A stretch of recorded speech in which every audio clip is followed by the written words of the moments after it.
Isu pejabat berbisnis PCR makin memanas dan semuanya terbongkar. Luhut pun jadi sorotan. Bahkan hingga ada yang mengatakan, saya pun tak percaya Luhut itu bersih, jauh dari korupsi. Pojok1.id Jakarta.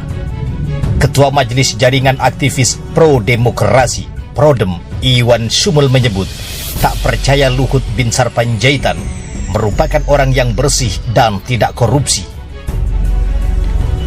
Tulisan dari Agustinus Edi Kristianto berjudul Para Penikmat Cuan PCR yang dimuat Tempo telah meresahkan masyarakat. Pasalnya, tulisan itu berisi dugaan para pemangku kebijakan turut serta dalam berbisnis tes PCR. Bagi Ketua Majelis Jaringan Aktivis Pro Demokrasi Iwan Sumul, keresahan itu merupakan hal yang wajar. Sebab ketika pemegang kebijakan ikut dalam bisnis yang kebijakannya dia tentukan, maka rakyat akan dirugikan. Ini bahayanya kalau leader jadi dealer, ujarnya kepada kantor berita politik Ermul Rabu 3 November. Salah satu yang menjadi sorotannya adalah Menteri Koordinator Bidang Maritim dan Investasi Luhut Binsar Panjaitan yang perusahaannya diduga terlibat dalam bisnis PCR. Menurutnya, hal ini membuka spekulasi bahwa Luhut sebagai pengambil kebijakan diduga mengambil untung atas kebijakan yang diambil. Apalagi, kata Iwan Sumul, masyarakat Indonesia masih terngiang film dokumenter berjudul Sexy Killers yang turut menyinggung nama Luhut dalam kaitan bisnis batu bara di tanah air. Iwan Sumul pun berandai-andai. Dia yakin jika penegak hukum berani masuk dalam ranah ini, maka kasus bisa menjadi lebih terang benderang. Andai saja KPK, Polri atau Kejaksaan berani sidik dugaan korupsi dan keterlibatan Luhut Binsar Panjaitan dalam berbagai proyek, pasti dia kena. Ya enggak sih, ujar Iwan Sumul. Apakah netizen percaya Luhut Binsar Panjaitan orangnya bersih dan tak korupsi? Saya pun tak percaya Luhut Binsar Panjaitan bersih dan tak korupsi, kata Iwan Sumul. Bisnis PCR Luhut itu diketahui dijalankan oleh PT Genomik Solidaritas Indonesia atau PT GSI.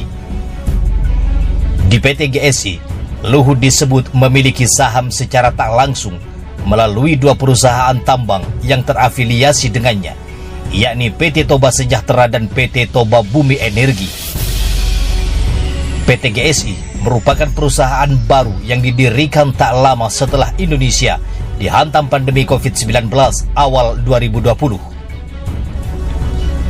Dilansir dari Kompas.com, PT GSI merupakan pemain besar dalam bisnis menyediakan tes PCR dan swab antigen. Bahkan PT GSI bisa melakukan tes PCR hingga 5.000 tes per hari. Diketahui, PT GSI memiliki laboratorium yang terbilang sangat modern. Laboratorium milik PT GSI dirancang untuk dapat memberikan pelayanan tes PCR yang tidak hanya berskala masif, tetapi juga memberikan hasil tes yang lebih cepat. PT GSI membuka jasa layanan PCR dan antigen di lokasi laboratoriumnya yang terletak di kawasan Cilandak, Jakarta Selatan. Selain itu, perusahaan tersebut juga menawarkan layanan datang ke rumah atau kantor untuk perusahaan maupun konsumen perorangan. Hasil tes PCR yang dilakukan melalui PT GSI bahkan bisa keluar lebih cepat, yaitu di hari yang sama atau kurang dari 24 jam. Bukan hanya itu, PT GSI juga bisa menerbitkan hasil tes PCR dalam waktu 12 jam. Akhirnya terbongkar. Bisnis PCR picu perang antar geng di istana. Ada motif balas dendam karena tidak dapat proyek. Pengamat politik dan akademisi Rocky Gerung menyebut, bisnis PCR telah memicu perang antar geng di lingkungan istana. Rocky Gerung menyebut perang antar geng di istana akibat bisnis PCR merupakan momen balas dendam bagi pihak-pihak yang tak mendapat proyek. Oh, itu sinyalnya mereka sekarang dapat slot untuk balas dendam. Jadi, temanya sudah balas dendam karena nggak dapat proyek waktu itu. Maka bergerombolah mereka untuk menyerang, kata Rocky Gerung, sebagaimana dikutip kabar Besuki dari kanal YouTube Rocky Gerung Official pada Jumat 5 November 2021. Rocky Gerung menyebut perang antar geng di istana akibat bisnis PCR telah dimulai karena lemahnya penerapan etika di kalangan pejabat publik. Dia pun mengatakan perang antar geng tersebut dipicu oleh isu dua orang menteri, salah satunya Menko, yang diduga terlibat dalam bisnis PCR, bahkan memiliki saham di perusahaan penyedia jasa tes PCR. Ini semacam perang antar geng sebetulnya untuk hal yang sama.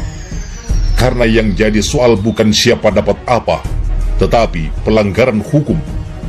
Mau siapapun itu tetap melanggar prinsip KKN, bahwa yang di dalam itu yang membuat regulasi kenapa berbisnis, ujar Rocky Gerung. Rocky Gerung menilai, rakyat tak bisa menerima alasan apapun yang dilontarkan pejabat pemerintah yang diduga terlibat dalam bisnis PCR. Ia pun juga mengingatkan kepada siapapun yang menyerang pihak-pihak yang diduga terlibat bisnis PCR untuk fokus pada kebijakannya dan konsisten membongkar penyebab kebijakan kontroversial terkait PCR yang diterapkan. Jadi apapun alasan di dalam soal bantuan sosial, donasi, sesuatu yang sifatnya hadiah buat rakyat, nggak bisa itu. Demikian juga yang lagi menyerang. Yang menyerang fokus dong pada kebijakannya. Bongkar kenapa ada kebijakan itu.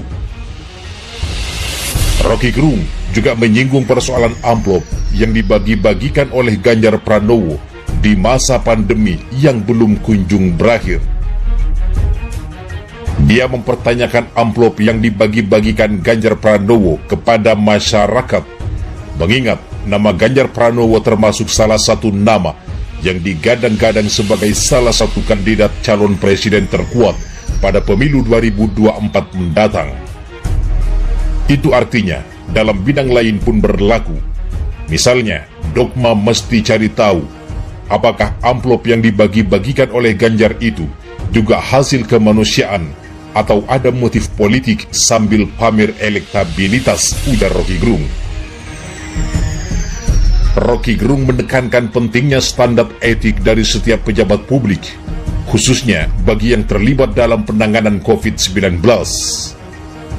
Menurutnya, relawan Jokowi tak etis jika hanya menyerang Luhut Panjaitan dan Erick Thohir yang diduga terlibat bisnis PCR, namun tak mempersoalkan aksi bagi-bagi amplop ala Ganjar Pranowo.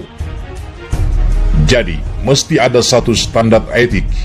Nggak bisa sekedar menyerang Luhut, nyerang Erick, terus kelakuan Ganjar bagi-bagi duit, nggak dipersoalkan. Jadinya perang antar geng doang, tutur Rocky Gerung.